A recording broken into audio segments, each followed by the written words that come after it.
What's up, everybody? I am Lloyd Garrisoner. Welcome and welcome back to my YouTube channel.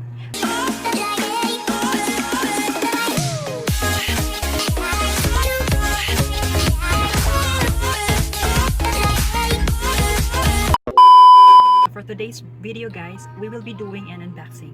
Yes, mag-unbox tayo ng product na nabili ko sa Globe online shop.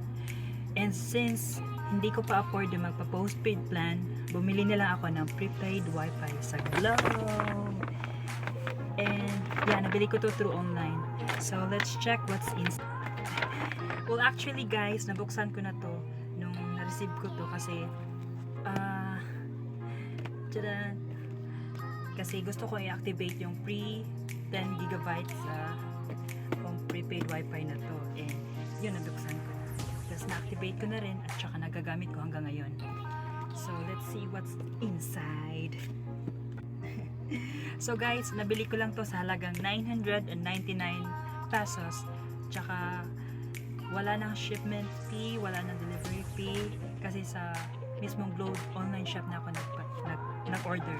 So let's check what's inside. Tada! Okay, so we have here what's this? A manual.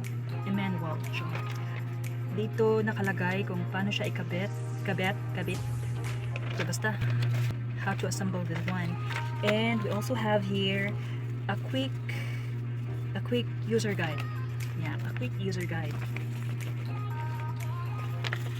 And also we have basta naka-indicate dito yung model ng product, yung color, yung ME numbers. I think this is just for all the reference sa product na ito. And of course we have warranty certificates, and for the period of 7 days from the date of purchase of product determined to be defective, Google automatically replace the product cost on the 8 of the 365 day time purchase. If the product is found defective, kindly contact the authorized Huawei service centers to repair the products. Basta warranty certification. And we also have the SIM pack, of course, the Globe at Home prepaid SIM pack. And nakalagay dito, if unused, the SIM will be expired by August 31, 2021. John, wala na pala tong SIM kasi nasa loob na daw. I mean, naka-insert na daw sa modem. Modem? Yeah, modem. So we also have here naka-box. Ano to? I think it's charger. Yeah, charger. A charger. Taas ni Day. Gano'n kataas, Day? Let's check. Ay, taas. Okay siya, mataas siya. And ano to? Hindi ko alam kung ano to, basta ganito siya. And we also have here ano to? A LAN cable. Pwede mo to siyang i-connect sa PC or sa computer units mo sa mismong modem ng wifi mo, di ba? A LAN cable. LAN ba to? Yeah, LAN cable. And next, ito na siya.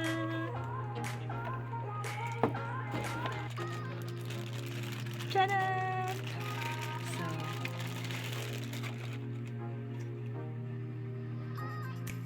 ang liit niya, just okay lang yung size niya. Maganda rin naman siya. And in the upper part, nandito yung power button, the Wi-Fi indicator, and sa likod, dito mo makikita yung LAN port, tsaka power power input or power that connects to YouTube. And makikita mo rin dito sa likod yung prepaid wifi number mo, tsaka mga directions, mga promos, and the password of your wifi and the username. And sa baba naman, nandito yung SIM card slot mo.